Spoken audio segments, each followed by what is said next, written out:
नमस्कारः। ईपीजी पाठशालायां भवतां समेषां पुनरेकवारं स्वागतम्।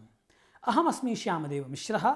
अहं राष्ट्रीयसंस्कृतसंस्थाने मुक्तस्वाध्यायपीठे ज्योतिषशास्त्रे वरिष्ठसहायकाचार्योऽस्मि। मित्राणि, सम्प्रति भवन्तः ज्योतिषशास्त्रे बृहज्जातके राजयोगस्य उत्तरार्धम् आश्रित्य पाठं पठिष्यन्ति। प्रियांशच्छात्राः, गते पाठे योगानां विषये, तत्रापि विशिष्य राजयोगानां विषये भवद्भिः ज्ञानं लब्धम्। तत्र आदौ तु भवद्भिः इदम् अधीतं यत् द्वयोः ग्रहयोः सम्बन्धात् न्यूनातिन्यूनं कश्चन योगः सम्पद्यते। तत्रापि यदि तयोः एकः राजयोगकारकः स्यात् तर्हि तादृशः योगः राजयोगं जनयेत्। पुनः तत्रापि राजयोगाः विशिष्य 32 प्रकारकाः चतुर्णां ग्रहाणाम् उच्चस्थ विद्यमानत्वात् अथवा त्रयाणां ग्रहाणाम् उच्चे स्थितत्वात् एवञ्च द्वयोः ग्रहयोः उच्चस्थाने स्थितत्वात् उक्ताः। तदतिरिच्य 44 प्रकारकाः राजयोगाः अपि भवद्भिः गते अध्याये पठिताः। अस्मिन् अध्याये भवद्भिः केचन विशिष्टाः राजयोगाः अध्येष्यन्ते। तर्हि पठामस्तावत् अमुं पाठं। विदितमेवास्ति तत्र भवतां यत् स्कन्धत्रयात्मके ज्योतिषशास्त्रे अयमेव होरास्कन्धः मुख्यतया ज्योतिषस्य प्राणभूतः, लोकोपकारी, मानवानां कृते सद्योपयोगी, सद्यश्चमत्कारी च विद्यते। ग्रहाणां योगायोगे नैव पुरुषादिकस्य भावविचारः अत्र उपलभ्यते। तैः योगैः अयं स्त्रीपुरुषयोः वा कस्मिन् समये भाग्योदयम् उपयास्यति, जातकस्य शरीरसौख्यं भविष्यति, सः विकलाङ्गः, दीनः वा, मूकबधिरः वा, अपूर्णः पूर्णः वा, दरिद्रः पंडितः वा, मूर्खः दुर्बलः वा इति तत्र अयं राजा दरिद्रः वा, पंडितः मूर्खः वा, दुर्बलः सबलः वा इति विविधप्रकारेण जातकग्रन्थेषु सर्वत्र दृश्यते। अत्र अस्मिन् पाठे विशिष्टराजयोगानां गजकेसरी, काहल इत्यादीनां विषये ज्ञानं भवन्तः लप्स्यन्ति। तर्हि विषयं पठामः। ज्योतिषग्रन्थेषु राजयोगाः। अन्येषु जातकग्रन्थेषु वर्णितराजयोगः अपि मया अत्र प्रतिपादितः। महर्षिः पराशरः बृहत्पराशरहोराशास्त्रे विविधराजयोगानां वर्णनम् अकरोत्। राजयोगानां निरीक्षणं लग्नद्वये कर्तुं शक्यते, जन्मलग्नात् कारकांशलग्नात् च। बलाबलमपि योगस्य आत्मकारक पुत्रकारकयोः तथा लग्नपञ्चमेशयोः परस्परं सम्बन्धानुसारम् उह्यते। लग्नेशः पंचमस्थाने, पंचमेशश्च लग्ने, एवं कारकांशेऽपि ज्ञेयम्। आत्मकारक पुत्रकारकौ उभावपि लग्ने पंचमे स्वोच्चस्थौ शुभग्रहदृष्टौ भवेतां तदा महाराजनामकः योगः सम्भवति। अत्र नरः ख्यातः, सुखी च भवति। नवमेशात्मकारकौ लग्ने पंचमे अथवा सप्तमे शुभग्रहदृष्टौ स्थितौ भवेतां तर्हि जातकः राजा भवति। पापशुभग्रह मिश्रसंयोगे असौ केवलं धनी भवति। लग्नेशात्मकारकाच्च द्वितीये, चतुर्थे, पंचमे च शुभग्रहाः योगे राजा संभवति। एवमेव तृतीये, षष्ठे च पापग्रहाणां योगे अथवा युते दृष्टे सत्यपि राजा संभवति। मिश्रग्रहैस्तु असौ केवलं धनवान् भवति। केन्द्रत्रिकोणसम्बन्धे राजयोगः। त्रिकोणत्रयं प्रथमं, पंचमं, नवमं लक्ष्मीस्थानम्, एवं केन्द्रचतुष्टयं प्रथमं, चतुर्थं, सप्तमं, दशमं च विष्णुस्थानं प्रोक्तम्। अनयोः परस्परसम्बन्धेन विशेषराजयोगः भवति। केन्द्रत्रिकोणपतयः सम्बन्धेन परस्परम् इतरैरप्रसक्ताश्चेत् विशेषफलदायकाः इति लघुपाराशरीकारः। तत्रापि चतुर्थपञ्चमयोः नवमदशमयोः योगे विशेषराजयोगः भवति। केन्द्रपञ्चमयोः योगे अमात्ययोगः भवति। यदि केन्द्रपञ्चमेशौ पारिजातिवर्गगौ स्यातान् तदा राजयोगस्य प्राबल्यं भवति। नवमेश दशमेश योगे राजवन्दितो राजा भवति। यदि नवमेशः दशमस्थो दशमेशश्च नवमस्थो भवेत् अथवा द्वावपि एकस्थौ भवेताम् अथवा परस्परं दृष्टौ अथवा अन्यतर दृष्टसंबंध युक्तौ वा स्याताम् तदापि महान् राजयोगः भवति। एतौ द्वौ पारिजातवर्गगौ भवेतान् तर्हि लोकानुशिक्षको भवति। उत्तमवर्गगौ स्याताम् तर्हि राजा हस्ति घट रथादि युक्तः भवति। गोपुरवर्गगौ चेत् तर्हि राजा अन्य राजमण्डल पूजित चरण कमलः भवति। सिंहासनवर्गगौ यदि तदा सर्वपृथ्वी पालकश्चक्रवर्ती भवति। युधिष्ठिर शालिवाहन नागार्जुन प्रभृतिकास्तु गोपुरवर्ग योगजाः समुत्पन्नाः। मन्वादयो राजानस्तु पारावतवर्गजा आसन्। ऐरावतवर्गजास्तु प्रथमजः स्वायंभुवो मनुर्बभूव। हरिश्चंद्र बलि वैश्वानराः सिंहासनवर्गजा अभवन्। देवलोकवर्गजास्तु भगवतो नारायणस्य सर्वे मत्स्यादि कल्कि पर्यन्तावताराः निगदिताः। एतेन एव ऐरावतादि दशवर्गाणाम् अपि उत्तरोत्तरम् अधिकं प्राबल्यम् अस्य योगस्य दृश्यते।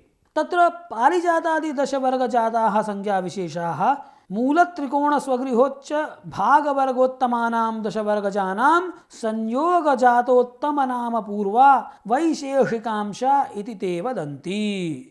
पारिजातादि दशवर्ग संज्ञाचक्रं भवन्तः यदि पश्यन्ति चेत् सम्यक्तया ज्ञातुं शक्यते। तत्र द्वयोः वर्गैक्ये पारिजातः, त्रयाणाम् उत्तमः, चतुर्णां गोपुरः इति एवं क्रमेण एताः पारिजातादि दशवर्गाः भवन्ति। गजकेसरी राजयोगः। तत्र आदौ गजकेसरी संज्ञको महान् राजयोगः निरूप्यते। तत्र भेदद्वयमस्ति। चन्द्रात् यदि बृहस्पतिः केन्द्रे स्यात् तदा गजकेसरी योगः। द्वितीयं यदि बुध गुरु शुक्राः नीचङ्गताः अस्तङ्गताश्च न भवेयुः तैः चन्द्रश्च दृष्टाः स्यात् तदापि योगोऽयं सम्भवति। उच्यते केन्द्रस्थिते देवगुरौ मृगाङ्कात् योगस्तदाहुर्गजकेसरीति दृष्टे सितार्येन्दुसुतैश्शशाङ्के नीचास्तहीनैर्गजकेसरी स्यात्।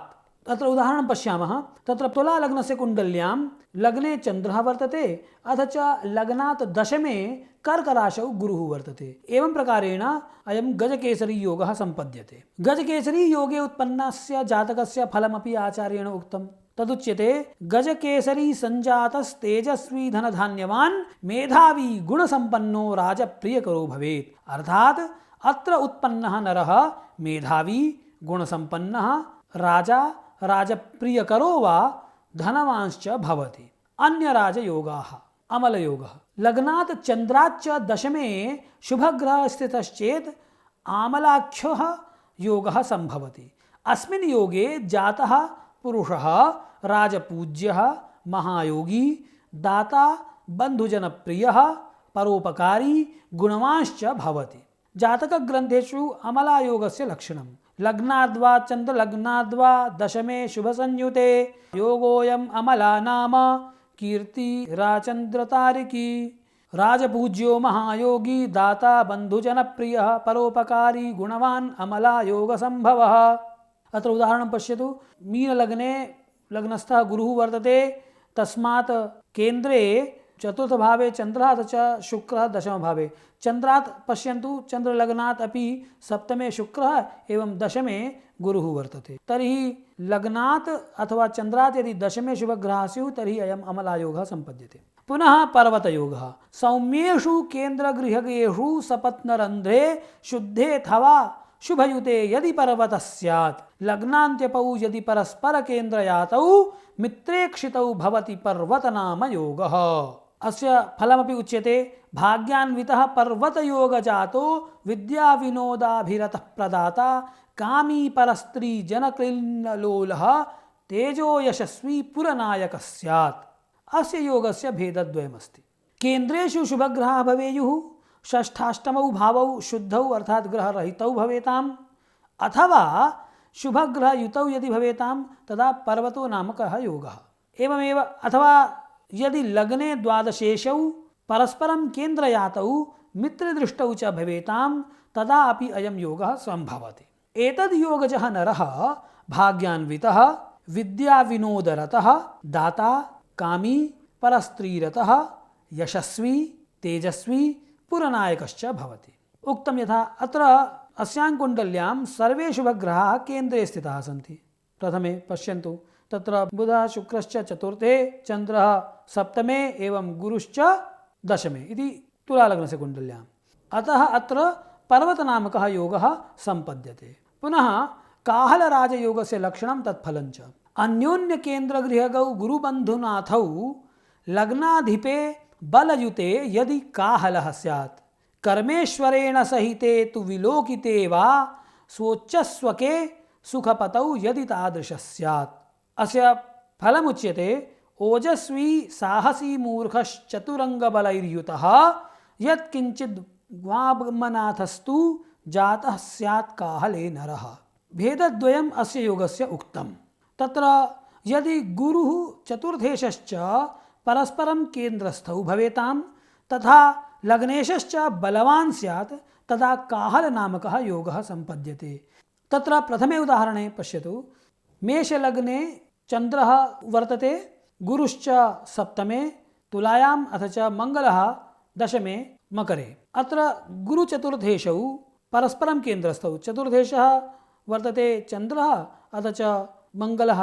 अत्र गुरुचतुर्थेषौ, अत्र गुरुः सप्तमे अथ च चतुर्थेशः चन्द्रः लग्ने वर्तते। तर्हि उभावपि केन्द्रस्थौ भवेताम्। अथ च लग्नेशः मङ्गलः बलवान् वर्तते, यतोहि अयम् उच्चस्थः अस्ति, अतः काहलयोगः सम्पद्यते। द्वितीयम् उदाहरणं पश्यतु, तत्र उच्यते यदि चतुर्थेशः स्वोच्चः दशमेशयुतः दृष्टो वा स्यात्, तर्हि चतुर्थेशः वर्तते चन्द्रः, अयं चन्द्रः दशमेशयुतः वर्तते, यतोहि दशमेशः वर्तते शनिः, तर्हि उभयोः एकत्रैव स्थितिः वर्तते, अतः अत्रापि काहलयोगः उत्पद्यते। अस्य फलं किं? काहलयोगजः नरः ओजस्वी, साहसी, चतुरङ्गसेनायुतः, किन्तु ग्रामाधिपः मूर्खश्च सम्भवति। अपरः राजयोगः भवति मालिका। मालिकायोगस्य किं लक्षणं, किं फलम् इति उच्यते। जन्मकुण्डल्यां मालारूपेण लग्नादि 12 भावेभ्यः आरभ्य यदि 7 स्थानेषु क्रमशः 7 ग्रहाः भवेयुः तदा 12 भेदात्मकः मालिका नामकः राजयोगः सम्पद्यते। लग्नात् आरभ्य 7 पर्यन्तं लग्नमालिका भवति। अस्य फलं किं? महीपतिः अनेक गजाश्वनाथः यदि लग्नादारभ्य भवति, नाम लग्ने पुनः द्वितीये तृतीये चतुर्थे सप्तमे पंचमे, यथा कुण्डल्यां पश्यतु, लग्ने मङ्गलः वर्तते, द्वितीये चन्द्रः, तृतीये बुधः, चतुर्थे सूर्यः, पंचमे शुक्रः, षष्ठे गुरुः एवं सप्तमे शनिः। तर्हि अस्यां स्थितौ मालिकायोगः। पुनः एतादृशः योगः द्वितीयस्थानादपि भवितुमर्हति। यथा द्वितीय उदाहरणे पश्यतु, मङ्गलः द्वितीये, बुधः तृतीये, सूर्यः चतुर्थे, शुक्रः पंचमे, शनिः षष्ठे, चन्द्रः सप्तमे एवं गुरुः अष्टमे। तर्हि द्वितीयात् आरभ्य अष्टमभावपर्यन्तम् एते 7 ग्रहाः क्रमशः 7 स्थानेषु वर्तन्ते। अतः अयं द्वितीयप्रकारकः मालिकायोगः वित्तमालिका इति कथ्यते। तत्र निधिपतिः पितृभक्तिरतः, धीरः, उग्ररूपः, धनवान्, चक्रवर्ती भवति। पुनः तृतीयभावादारभ्य विक्रममालिका भवति। अत्र तृतीयभावात् आरभ्य 9 भावपर्यन्तं 7 भावेषु 7 ग्रहाः भवन्ति। अस्य फलं किं? जातकः भूपः, शूरः, धनिकश्च भवति। यदा चतुर्थस्थानादारभ्य 7 स्थानेषु क्रमशः 7 ग्रहाणां स्थितिः भवति तदा अयं सुखमालिका इति नाम्ना राजयोगः भवति। अस्य फलं किं? बहुदेश भाग्यभोगी महादानी भूपः भवति। पुत्रस्थानादारभ्य 11 स्थानपर्यन्तं पुत्रमालिका। अस्य किं फलं? नरपतिर्यज्वा कीर्तिमान् स्यात्।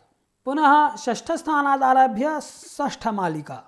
अस्य किं फलं? क्वचित् धनसुखयुतो दरिद्रो वा भवति। 7 भावादारभ्य यदि 7 ग्रहाः क्रमशः भवेयुः तर्हि कामादि ग्रहमालिका। अस्य किं फलं? बहुस्त्रीवल्लभः भूपतिश्च भवति जातकः। अष्टमस्थानादारभ्य द्वितीयस्थानपर्यन्तम् अष्टमालिका अस्य किं फलं जातकः दीर्घायुः भवति, धनवर्जितः भवति एवं स्त्रीभिः जितः भवति। एवं धर्मादिग्रहमालिका तस्य किं फलं गुणनिधिः यज्वा तपस्वी विभुः। जातकः गुणानां निधिः भवति, सः याज्ञिकः भवति, तपस्वी भवति। दशमस्थानात् कर्मादिमालिका नाम दशमस्थानात् सप्तस्थलेषु चतुर्थभावं यावत् यदा ग्रहाः स्युः तर्हि कर्ममालिका भवति। अत्र फलं किं धर्मकर्मनिरतः सम्पूजितः सज्जनः भवति। एकादशतः लाभमालिका तस्य किं फलं राजावराङ्गनाम् अधिपतिः सर्वक्रियादक्षः। ऋष्वगृहमालिका द्वादश भावादारभ्य षष्ठभावपर्यन्तं यदा सप्तग्रहाः स्युः तदा अयं ऋष्वगृहमालिका भवति। अस्य किं फलं बहुव्यापकाः सर्वत्र पूज्यश्च जातको भवति। शङ्खयोगस्य लक्षणं तत्फलम् अन्योन्यकेन्द्रगृहगौ सुतशत्रुनाथौ लग्नाधिपे बलयुते यदि शङ्खयोगः लग्नाधिपे च गगनाधिपतौ चरस्थे भाग्याधिपे बलयुते तु तथा वदन्ति। अस्य किं फलं शङ्खे जातो भोगशीलो दयालुः स्त्रीपुत्रार्थक्षेत्रवान् पुण्यकर्मा शास्त्राज्ञानाचारसाधुक्रियावान् जीवेल्लोके वत्सराणाम् अशीतिः इति। अस्य शङ्खयोगस्यापि भेदद्वयं तर्हि प्रथमं तावत् यदि पञ्चमेश षष्ठेषु परस्परं केन्द्रगौ भवेताम् एवं लग्ने बलवान् ग्रहः स्यात् तदा शङ्खनामकः योगः। यथा प्रथमे उदाहरणे अत्र वृषलग्नस्य कुण्डल्यां पञ्चमेशः बुधः अथ च षष्ठेशः शुक्रः उभावपि केन्द्रगौ वर्तेते, अतः अत्र शङ्खनामकः योगः। पुनः लग्नेश दशमेशौ चरराशिस्थौ यदा भवेताम् तथा भाग्येशः बलवान् स्यात् तदा अपि शङ्खनामकः योगः भवति। द्वितीयोदाहरणे पश्यन्तु अत्र लग्नेशः वर्तते शुक्रः एवं दशमेशः अस्ति शनिः उभावपि चरराशिस्थितौ भवतः यतो हि शुक्रः कर्कराशौ एवं शनिः मकरे वर्तते। अस्य फलम् अस्मिन् योगे उत्पन्नः नरः भोगशीलः दयालुः स्त्रीपुत्रार्थक्षेत्रवान् पुण्यकर्ता शास्त्र ज्ञानाचार साधुक्रियावान् भवेत्। अस्य आयुः 80 वर्षं यावत् भवति। भेरीयोगस्य लक्षणं तत्फलम् स्वान्त्योदयास्तभवनेषु वियञ्चरेषु कर्माधिपे बलयुते यदि भेरीयोगः केन्द्रं गतौ सुरगुरोः सुतलग्ननाथौ भाग्येश्वरे बलयुते तु तथैव वाच्यम्। अस्य किं फलं दीर्घायुषो विगतरोगभया नरेन्द्राः बह्वर्त भूमिसुतदारयुताः प्रसिद्धाः आचार भूरि सुख शौर्य महानुभावाः भेरि प्रजातमनुजा निपुणाः कुलीनाः। इत्थं भेरीयोगस्यापि भेदद्वयं वर्तते। तत्र प्रथमः भेदः द्वितीय द्वादश प्रथम सप्तम भावेषु ग्रहेषु सत्सु तथा दशमेशे बलवती भेरीयोगः संभवति। द्वितीयः भेदः बृहस्पतेः सकाशात् शुक्रजन्मलग्नयोः केन्द्रगयोः भाग्येशे बलवती च भेरीयोगः भवति। अस्मिन् योगे उत्पन्नः नरः दीर्घायुः विगतरोगभयः अर्थात् निरोगी भवति एवं भयं स न अनुभवति। पुनश्च नरेन्द्रः भवति बह्वर्त भूमिः बहुधनयुक्तः बहुभूमियुक्तः सुतदारयुतः प्रसिद्धः भवति आचार भूरि सुखशौर्यः अति आचारवान् भवति शौर्यवान् भवति महानुभावश्च भवति। उदाहरणं पश्यन्तु अत्र तुलालग्नस्य कुण्डल्यां सर्वे ग्रहाः द्वितीय द्वादश प्रथम सप्तम भावेषु स्थिताः सन्ति। अत्र कुण्डल्यां गुरोः स्थानात् लग्नेशः भौमः शुक्रश्च केन्द्रे स्थितौ स्याताम्, अतः अत्र भेरीराजयोगः। अपरः राजयोगः श्रीनाथनामकः। श्रीनाथराजयोगस्य लक्षणं तत्फलम् सप्तमेशः दशमस्थः स्यात् तथा दशमेशश्च उच्चस्थो नवमेशयुतो भवेत् तदा श्रीनाथनामकः योगः भवति। अस्य योगस्य फलं जातकः नृपः सुरेन्द्रतुल्यः भवति। यथोक्तं जातकपारिजाते कामेश्वरो कर्मगतः स्वतुङ्गे कर्माधिपे भाग्यपसंयुते च श्रीनाथयोगः शुभदस्तदानीं जातो नरः शकसमो नृपालः इति। अत्र उदाहरणं पश्यतु। अत्र मेषलग्नस्य कुण्डल्यां सप्तमेशः शुक्रः दशमे वर्तते, एवं दशमेशः शनिः उच्चङ्गतः नवमेशेन गुरुणा सह युतः वर्तते सप्तमभावे। अतः श्रीनाथराजयोगः संघटते।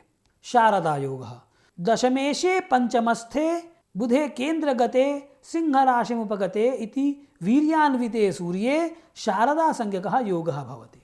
अथवा चन्द्रात् बृहस्पतौ कोणयाते बुधात् च भौमे कोणगते अथवा देवमन्त्रिणि बुधात् यदि एकादशमुपगते सति शारदासंज्ञकः योगः सम्भवति।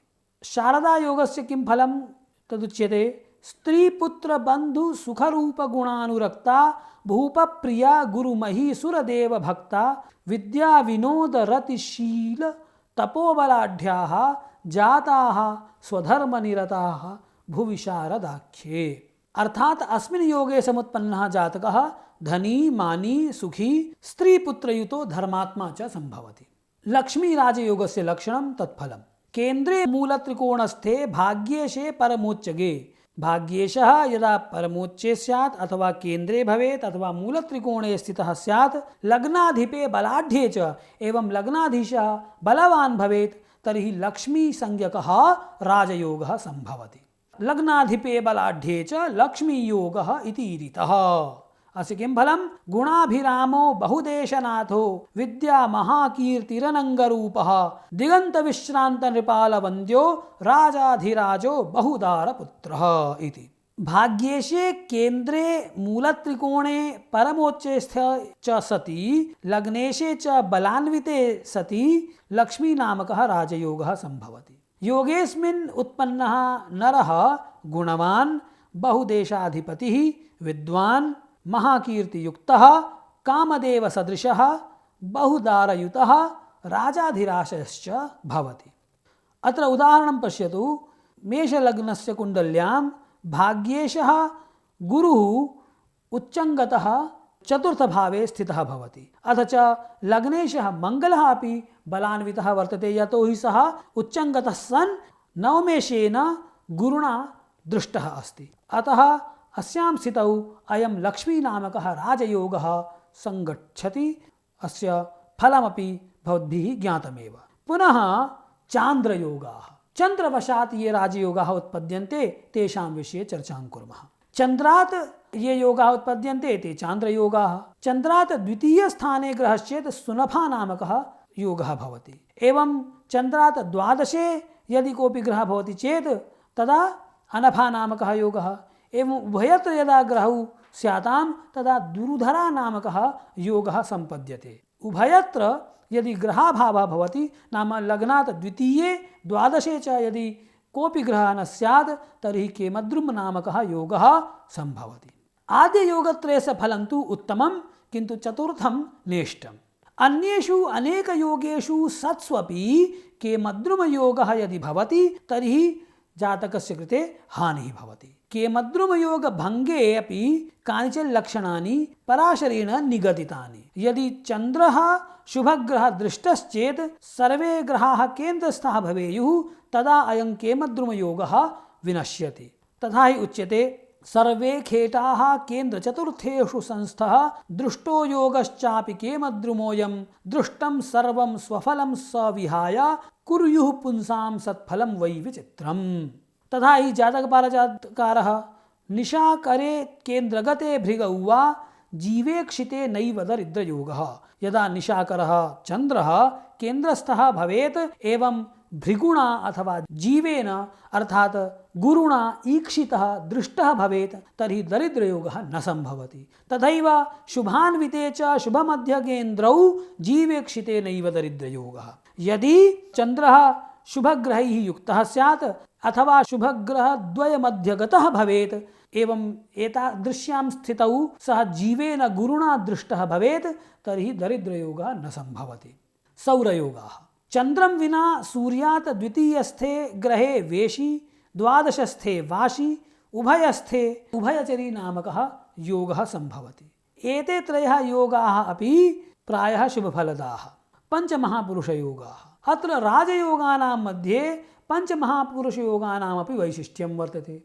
पञ्चमहापुरुषयोगे पञ्चग्रहाः भौमः, बुधः, गुरुः, शुक्रः, शनैश्चरः एते कारकाः भवन्ति। जन्मकाले भौम, बुध, गुरु, शुक्र, शनयः यदि स्वस्थाः, उच्चस्थाः वा केन्द्रस्थिताः भवेयुः तदा क्रमात् रुचक, भद्र, हंस, मालव्य, शस संज्ञकाः पञ्चमहापुरुषयोगाः उत्पद्यन्ते।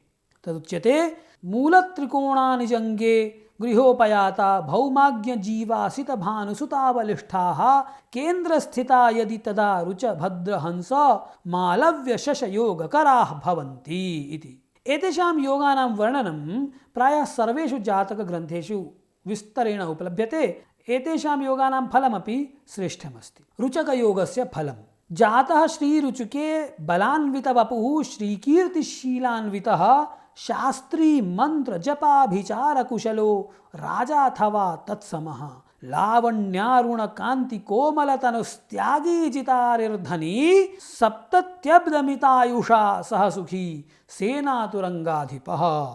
अर्थात अस्मिन् योगे उत्पन्नः नरः बलवान् वपुः, श्रीकीर्तिशीलान्वितः, शास्त्रज्ञः, मंत्रजपादि कुशलः, राजा अथवा तत्समः, लावण्यारुण कांति कोमल तनुः, त्यागी, शत्रुजित, सेनातुरंगाधिपः, सुखी, 70 वर्षामितायुषवान् भवति। पुनः भद्रयोगः यदा लग्नात् स्वगृहे केन्द्रगतः बुधः स्वगृहगतः स्वोच्चस्थो वा भवति तदा भद्रयोगः उत्पद्यते। भद्रयोगस्य किं फलं? शार्दूल प्रतिमाननो गजगतिः पीनोरुवक्षस्थलो लंबापीन सुवृत्त बाहुयुगलस्तत्तुल्यमानोच्छ्रयः मानी बंधुजनोपकार निपुणः श्रीभद्रयोगोद्भवो राजा शीति मितायुरेति विपुल प्रज्ञा यशो वित्तवान्। अर्थात भद्रयोगोत्पन्नः जातकः सिंहसदृशमाननः, गजगतिः, स्वाभिमानी, बंधुजनोपकार निपुणः, स्वबंधुषु अथवा अन्येषु उपकारे सह रतः भवति, विपुल प्रज्ञः अति बुद्धिमान् भवति, यशो वित्तवान्, अशीतिमित आयुः, राजा अथवा तत्सदृशमेव तस्य जीवनं भवति। हंसयोगस्य फलं। हंसयोगः कदा उत्पद्यते? यदा लग्नात् केन्द्रे उच्चस्थः स्वगृहस्थः वा गुरुः स्यात् तर्हि हंसयोगः उत्पद्यते। अस्य किं फलं? रक्तास्योन्नतनासिकस्सुचरणो हंसस्वरश्लेष्मको गौरांगः सुकुमारदारसहितः कंदर्पतुल्यः सुखी शास्त्रज्ञानपरायणोति निपुणः श्रीहंसयोगे गुणी जातो शीतिकमायुरेति सयुगं साधुक्रियाचारवान्। अत्र उदाहरणं पश्यतु। उदाहरणे चतुर्थभावे उच्चस्थः गुरुः वर्तते, अतः अत्र हंसयोगः। हंसयोगे उत्पन्नः जातः नरः रक्तमुखोन्नतनासिकाः, सुचरणः, हंसस्वरः, गौरांगः, सुकुमारः, स्त्रीयुक्तः, कंदर्पतुल्यः, अति सुदर्शनः, सुखी, अतीव निपुणः, शास्त्रज्ञानपरायणः, गुणवान्, साधुक्रियाचारवान् एवं 80 वर्षायुवान् भवति। मालव्ययोगस्य फलम्। मालव्ययोगः शुक्रात् उत्पद्यते। यदा शुक्रः लग्नात् केन्द्रे स्वगृहे स्व उच्चे वा भवेत्। अस्य किं फलं? स्त्रीचेष्टो ललितांगसन्धिनयनः सौन्दर्यशाली गुणी तेजस्वी सुतदारवाहनधनी शास्त्रार्थवित्पण्डितः उत्साह प्रभुशक्ति मंत्रचतुरस्त्यागी परस्त्रीरतः सप्तत्यब्दमुपैति सप्तसहितं मालव्ययोगोद्भवः। मालव्ययोगोत्पन्नः जातकः स्त्रीवत् स्वभावः, ललितांगसन्धिनयनः अर्थात् सुदर्शनः, सौन्दर्यशाली, गुणी, तेजस्वी, सुत दमवाहनयुतः, शास्त्रार्थपण्डितः, भगवत्कृपापात्रः, मंत्रज्ञः, चतुरः, उत्साही, परस्त्रीरतः 70 वर्षपर्यन्तं जीवति। शशयोगस्य लक्षणं। शशयोगस्य लक्षणं तु उक्तमेव। फलमपि उच्यते शशयोगोद्भवः जातकः भूपः सचिवः वा भवति। सेनापतिः क्रूरबुद्धियुक्तः तेजस्वी निजमातृभक्तिरतः शूरः सुखी जारक्रियाशीलवान् 70 वर्षायुः तस्य भवति। राजयोगस्य प्राप्तिकालनिर्णयः। राजयोगस्य फलं कदा लभ्येत? तत्र उच्यते कर्मलग्नयुतपाकदशायां राज्यलब्धिरथवा प्रबलस्य शत्रुनीचगृहयातदशायां छिद्रसंश्रयदशा परिकल्प्या। अर्थात राजयोगकर्तॄणां ग्रहाणां मध्याद्यः ग्रहः कर्मणि दशमभावे स्थितः यश्च लग्नयुतः जन्मकाले लग्नस्थः प्रथमभावे तत्पाकदशायां तस्य सम्बन्धिनो वा पाकदशान्तरदशायां अस्य राजप्राप्तिः भवति। अथ लग्नदशमयोः द्वयोरपि ग्रहौ भवतः तदा तयोः यः बलवान् तस्य दशान्तरदशायां राज्यलब्धिः। अथ यदि बहवः भेदाः भवन्ति तदा प्रबलस्य सर्वोत्तमबलस्य अन्तर्दशाकाले राजयोगस्य फलं लभ्यते। बहुषु अन्तर्दशासु यस्मिन् अन्तर्दशाकाले 4 वशात् अतिबलत्वं सम्भवति तस्यामेव अन्तर्दशायां राज्यप्रदः भवति। लब्धराजस्यापि जन्मकाले शत्रुक्षेत्रस्थेन वा ग्रहेण या अन्तर्दशा प्रदत्ता तस्यां तस्मिन् बलवती राज्यहरणमपि भवितुमर्हति। यतः सा छिद्रदशा विबलेपि तस्मिन्नाप भवति। सा च संश्रयदशा परिकल्प्या तस्याम् अन्तर्दशायां संश्रयं कार्यम्। शुभग्रहसम्बन्धिनः राशयः ते च सबलाः यस्य केन्द्रगताः भवन्ति तैस्तथा भूतैः तथा क्रूरग्रहैः पापराश्याश्रितैः यस्य जन्म भवति सः शबराणां दस्यूनां चोराणां वा स्वामी भवति इति उच्यते भगवान् गार्गिणा। पापक्षेत्रगतैः पापैः केन्द्रस्थैः सौम्यराशिभिः सुबलैर्यस्य जन्म स्यात् असौ दस्युनायकः।